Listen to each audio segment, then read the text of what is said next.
Dearly redheaded, we are choosing consciousness today to get through this thing called grief. Interesting word, grief. It means love, which makes for a mighty good joke. But I'm here to tell you, there's nothing else. Just joy. And if the big picture tends to bring you down, go crazy once your life goes. Woo! With Shelly, and I keep busting Brian's balls about having questions because I know he doesn't. He says he knows that about me, so we're even. All right, Shelly was just saying, and I think we can't say it often or loud enough, how important dissociation is, not just because of covert abuse or but just, leading towards dementia. I mean, it just ADHD. It's tied into so many things. You were cut off. So what else do you want to say?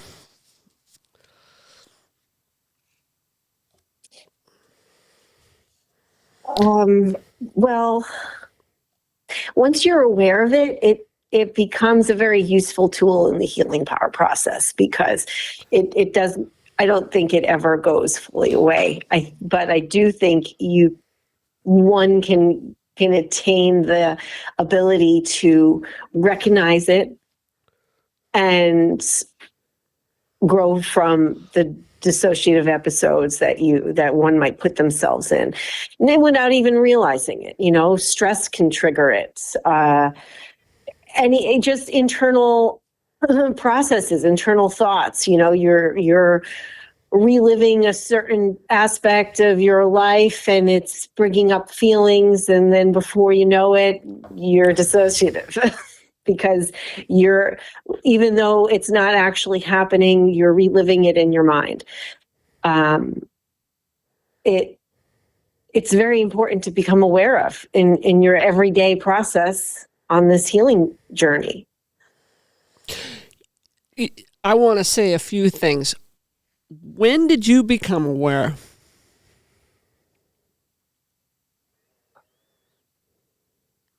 And is it a result of our conversations or was it prior? When did I become aware that I dissociate? Yeah.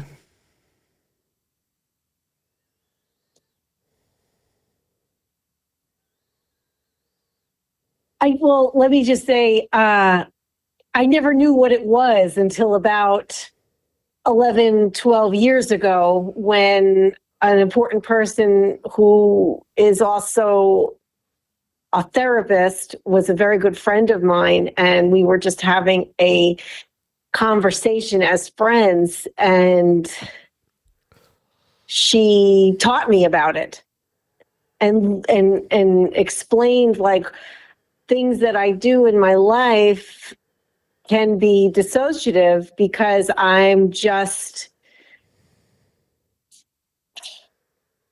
living through my body all the time. I'm just working it out somatically. I'm not, I'm really disconnected. And it clicked with me because then, my entire life since I was a child, I had bad memory issues. Like I just could not remember anything. I can't even, there's parts of my childhood that stick out to me, but a lot of it is not there. And I would have to ask, family members that I wanted to get an idea of, like things that went on, who was I, like, what was I like? I have no memory of it. And I've talked to other people who had the same thing. And there's like a big disconnect, body and mind. And I never knew what that was. I just knew it was present. So when this person presented it to me, it just made a lot more sense. And it made a lot of sense of what I've been through, of why I was doing it. Because reality sucks in a lot of ways, and it was just, that was my process, I guess, of staying safe. I wasn't creating a safe environment for myself to not dissociate. So working with it, learning how to recognize it. I mean, it took years. It took a lot of work. It took a lot of self-exploration, a lot of mess ups, a lot of, not a lot of bad relationships, but a few bad relationships to, and I really even shouldn't say bad relationships, really insightful relationships to figure out what role I was playing in my own life and what I was acting out, what was I trying to recreate.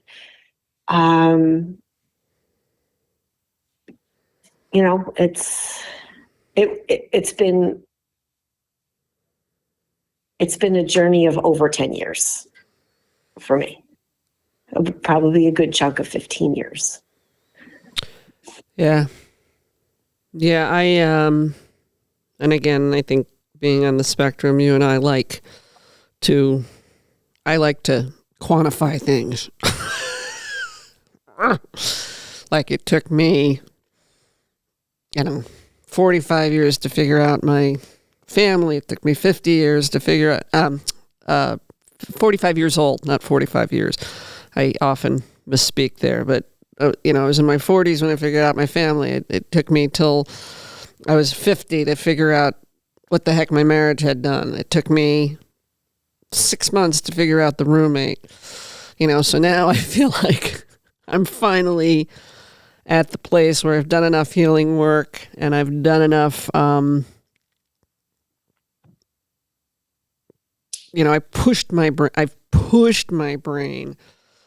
Now I'm getting spiritual downloads, and I was trying to explain to you, like over the weekend, I got really achy, and I just sat down, and the downloads came, things that I've always been, those erudite psychological, neurological things that I like to talk about are hitting me, and I'm like, okay, come on, bring it, let's go.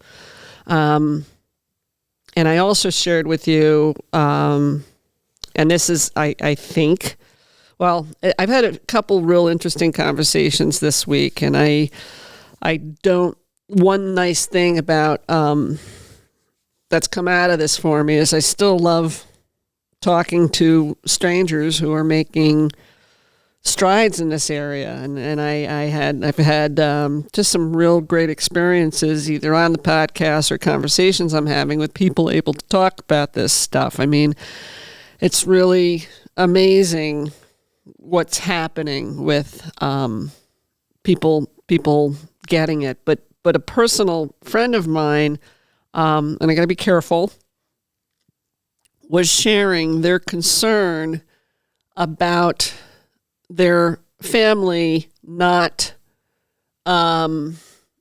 being supportive of something their child's going through. And the person was sharing all the efforts, a woman, that she was going through, explaining how she was looking forward to it, explaining what I'm not going to say should be obvious, but, she was anticipating this experience and other people in her family weren't on board with it. And she was trying to push her son towards the family. And I said to her, I said, and I want to think how I said it. I said, why are you pushing your son towards the very people who don't include you? And it was like a ring-a-ding for her, that she recognized that a lot of her own suffering was tied to, she was not rejected by her family, but she's different from her family. They're not cohesive. And she caught herself now repeating that cycle with her kid. It's not that it's not meant to, it's just that human experience that is becoming more prevalent as far as just really calling people out on either their contributions or detributions. Does that make sense?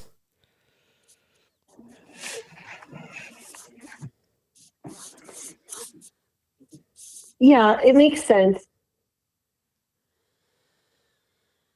I'm just, my mind is going elsewhere at the moment, and I'm just thinking, I know how you are, so I don't need you to. I don't Okay. need you to be on point. I don't take it personally. You and I are a lot alike.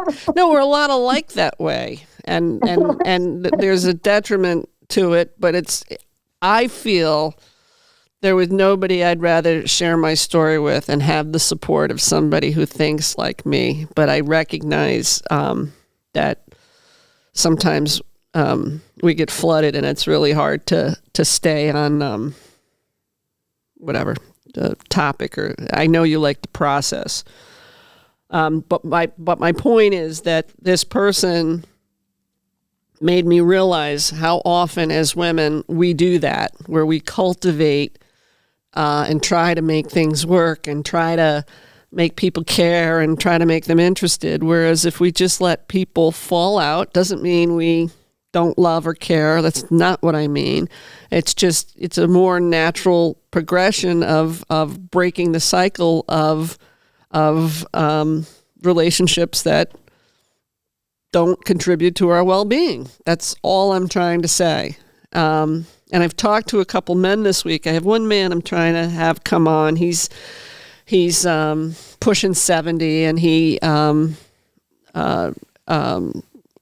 has been estranged from his children for, I think, 25 years. And he's now utilizing an antidepressant. And his story is just really common. And I want him to come on and tell about it. And he's got to warm up to it. And then I was talking to another stranger from the internet. We had a fabulous conversation. He's 47. His kids are not, one's a teenager, one's not quite a teenager. And he went through a divorce, and his ex was going to fight him for custody, and he got tired of fighting. And he just planted the seeds for a relationship with them as best he can, but he wasn't going to fight her for custody. And he called it playing the long game, and he called it more soul-oriented, where his soul and their souls contracted for this experience. So he's reliant on knowing that because of where he is spiritually, and that it's just given him much more, I want to say, solace or comfort in knowing that he's still making efforts even though they're not concrete, because very often those concrete efforts are what get us into trouble.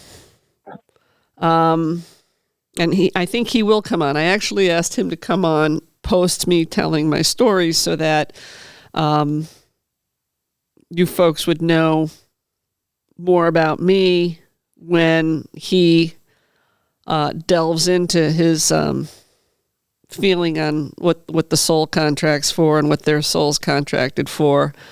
I think we're in a real pivotal time when it comes to multi-generational trauma, estrangement. Like it's happening for a reason, to make us really fucking deal with being able to heal, ascend, improve our consciousness, whatever, pick your poison. I don't mean poison in that sense. Pick your passion about what resonates. I had asked you, and I'm just talking now, Shelly, because I feel comfortable talking. Is there anything you want to say besides continuing to listen to my pie hole? Well, my mind started wandering into the thought of when we were talking about dissociation, and maybe the reasons why we pick the people that we do that are re-traumatizing us, Right. or better said yet, why we are re-traumatizing ourselves. Right. Because ultimately it is ourselves that just keep either, like once you see it, now you have a responsibility. Right. Right now you have to claim the responsibility on what is my role and who am I trying, what relationship am I trying to react in this, and what, and it's, so that's where I keep going, is like that dissociation, and when you're in these certain relationships, no matter what kind of relationship it is, what kind of, doesn't matter, just questioning why are you there? What are you playing? What are you trying to gain from this? And what are you shutting off to? It's the simulation. Yeah. It's the simulation. Yeah. It's a simulation. Oh my God. Fuck. I was thinking on the way here, and I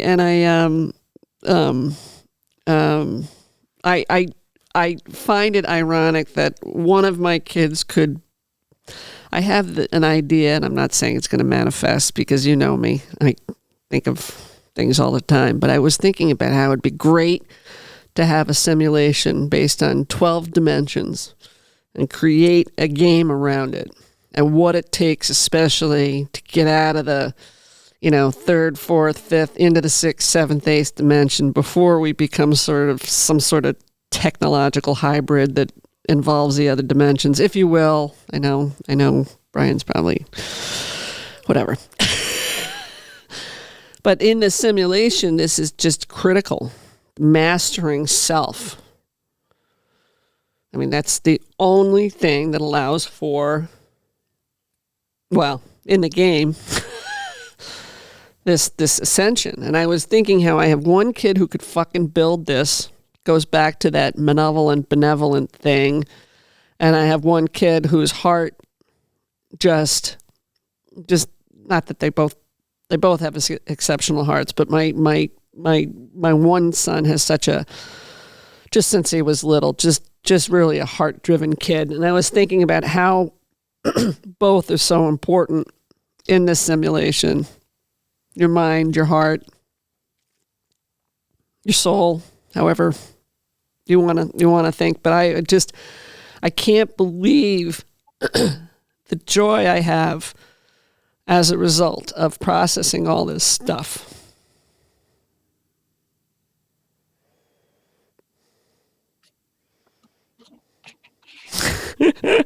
Well, that's the double side of it, right? Right. You have to go through the pain and the hardship of it, and to experience the joy. Yep. To release it and know that type of joy and freedom is on the other side of the pain. Yeah. And it's really, really, I mean, I see so many people suffering because of their thoughts, and I chose not to. And what it took not to. I mean, for all intents and purposes, I could have developed mental illness. I don't consider CPTSD mental illness. I understand in some people it has become, and I understand why, and I know way too much about this shit, but I just am very proud that I wanted to be able to continue to push my brain so I can continue to write and think about this stuff to spare other people grief and find that joy, which is why I had the fucking awakening with that calling.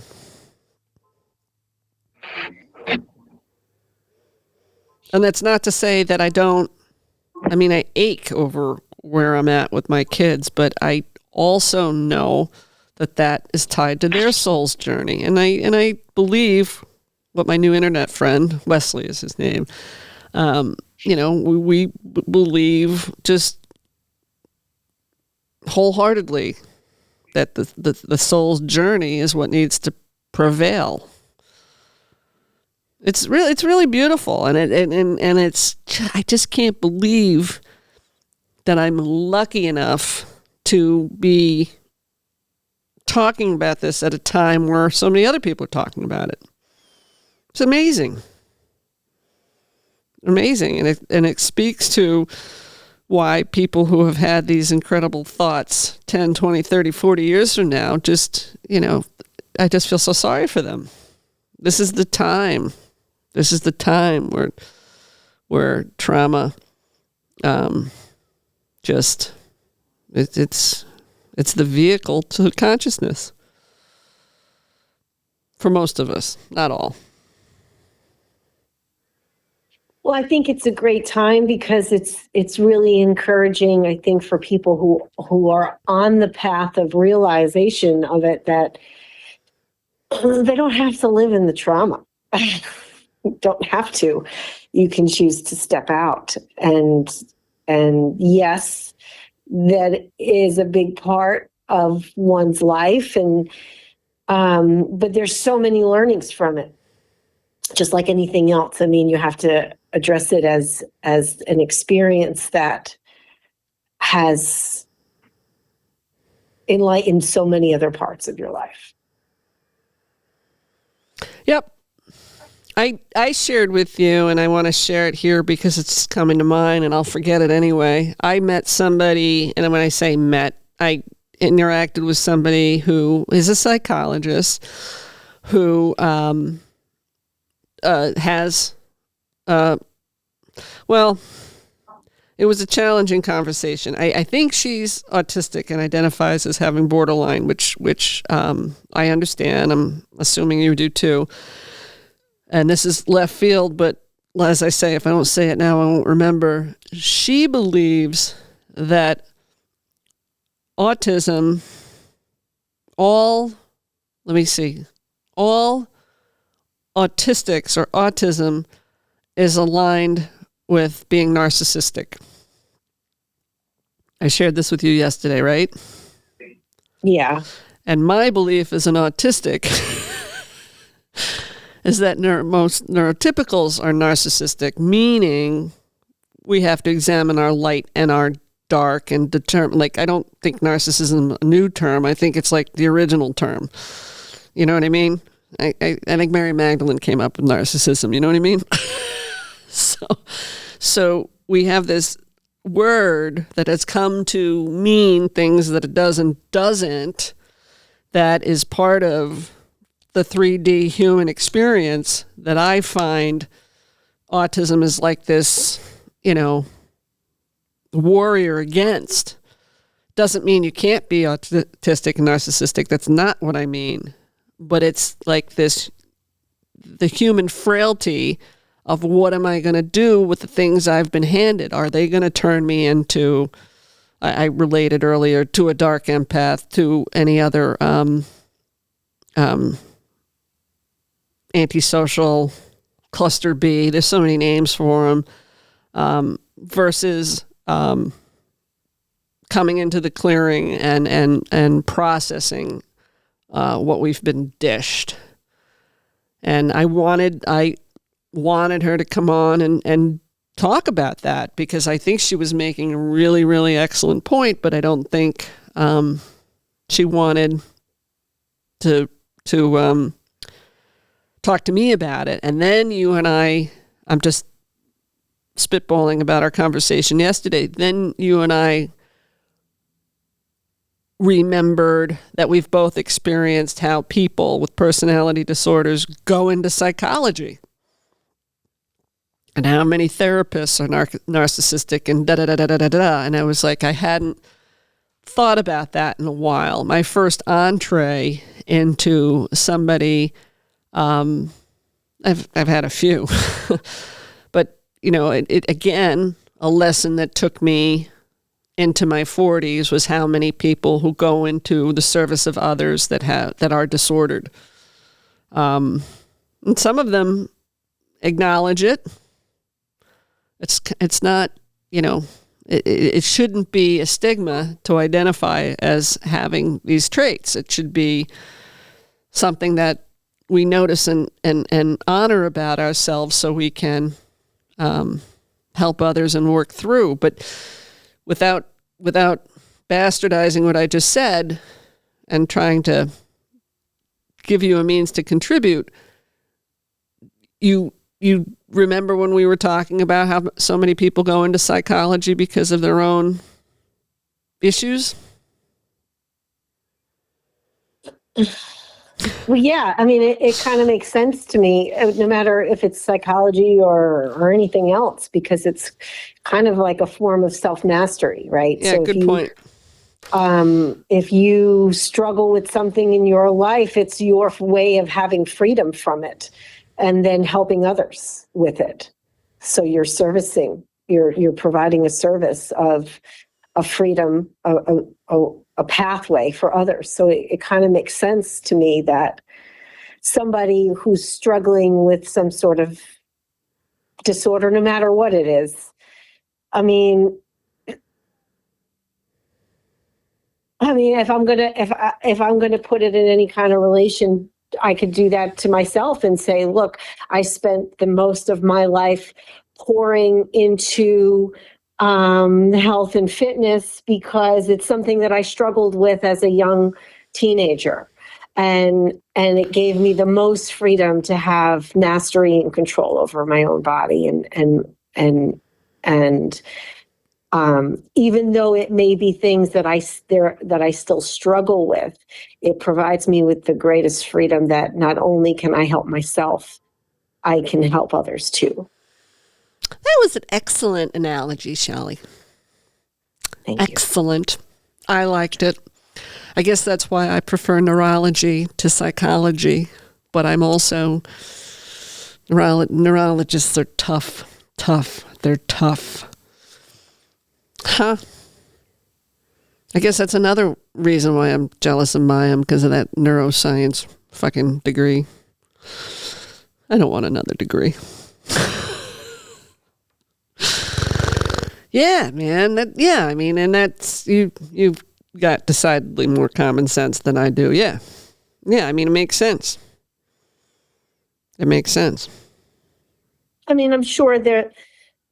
I mean, I don't know if it's all. I mean, I don't know. Is it something that's more unconscious than not? I don't know. Well, it helps me because I'm, and this is me without abuse and trauma. I'm just obtuse. So when over the last several months, I've talked to many psychologists, more than folks in neurology. And I'm just very, I mean, the ones I've had on here, I'm thrilled to have had on here. Dr. McAvoy, Dr. Stein, thrilled that they can spitball and talk about this stuff. But I've also talked to a handful that I'm like, you don't even fucking have a clue. And it's like, I don't know why I get disappointed, why I shouldn't just know that that's a field. I mean, I know it about financial advisors. We're all not created equal. I just am, it cracks me up that I'm so surprised still when I talk to a psychologist and they're not, they can't help what folks need the most help with. It's not meant to be, I don't know. Like you said, affects every field. So, my dear, where are we? 29 minutes. Oh, we're at 29 minutes. We get a pass, Shelly. We get a pass pretty soon. I think I'm very proud of myself because I didn't use my notes. I took note. I thought I would need notes. Shelly even told me to take notes, but I didn't even use them today. Great.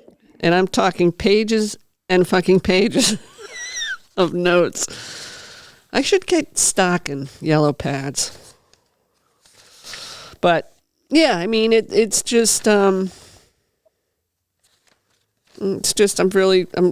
thank you. I don't know how to thank you. And Brian, thank you. You know, Brian's like wishing for a screen so he can masturbate behind it.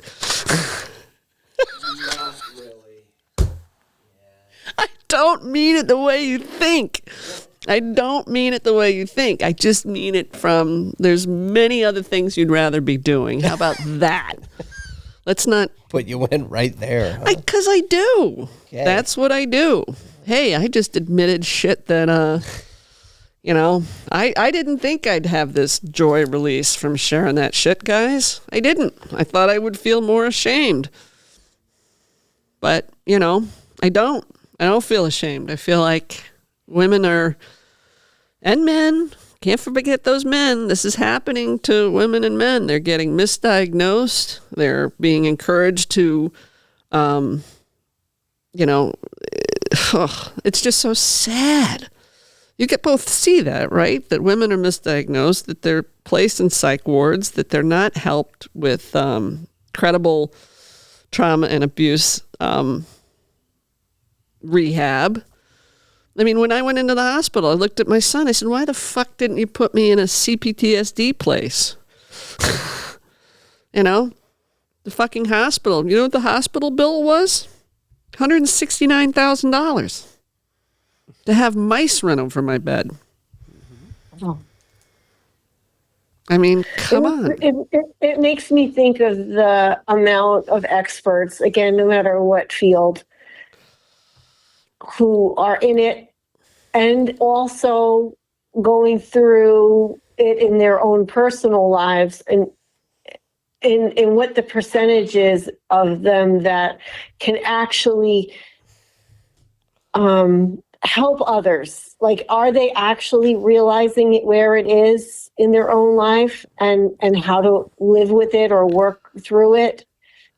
Again, it brings me just back to a person that I had in my life who was in the therapist field, suffering from abuse in her own life, and couldn't recognize it, couldn't recognize the covert abuse and couldn't get out of it, but yet instructing others. And so it makes me, with the amount of misdiagnosis that happens,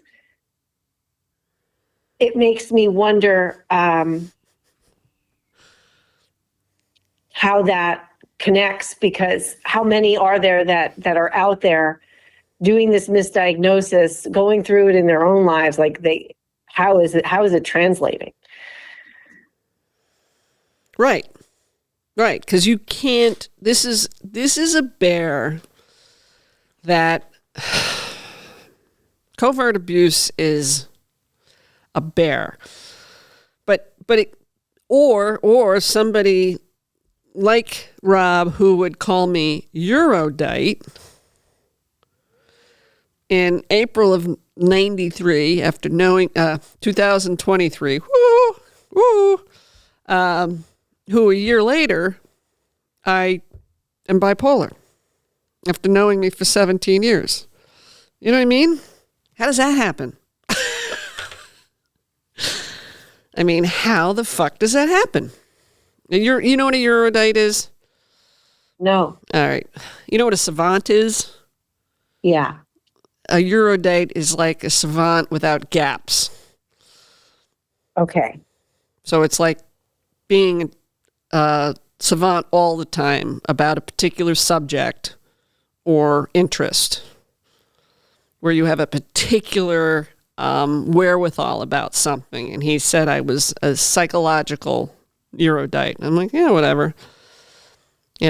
So how can that same person a year later, all of a sudden have lost it?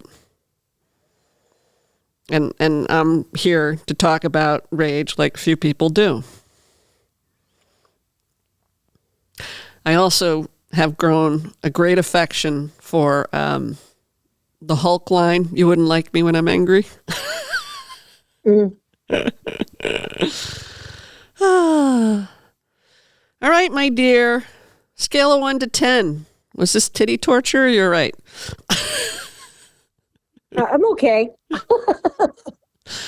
Okay. All right. Well, I thank you. I really, until I watch it, which won't be for several weeks, I'm glad it's out. I thought it would take a lot longer. There's a lot I left out. I mean, I could talk about it all fucking day, but it's now I can refer back to it, and I think people. I mean, the book, the stories and the juicy stuff that people want to hear about will be in the book, but I don't like talking about the juicy stuff here because I don't want it to be misconstrued. I want it to be, and I also want that out of me. I want that in a book form out of me versus what I say here that kind of goes into the abyss. Yeah. Sorry for the masturbation joke, Brian. It's okay. I didn't mean anything by it. All right, you two, can't thank you enough. No problem. Woohoo! I almost think you mean it, Shell. I almost think you mean it. Almost. Thank you. You autistics, you're such hard people to read. Thank you. Thank you for listening and supporting Natural Born Redhead. If you follow the bouncing balls, please like and subscribe. If you know someone interested in sparing others grief and inciting joy, message me on Facebook or reach out via my website, Natural Born Redhead. J-Ma.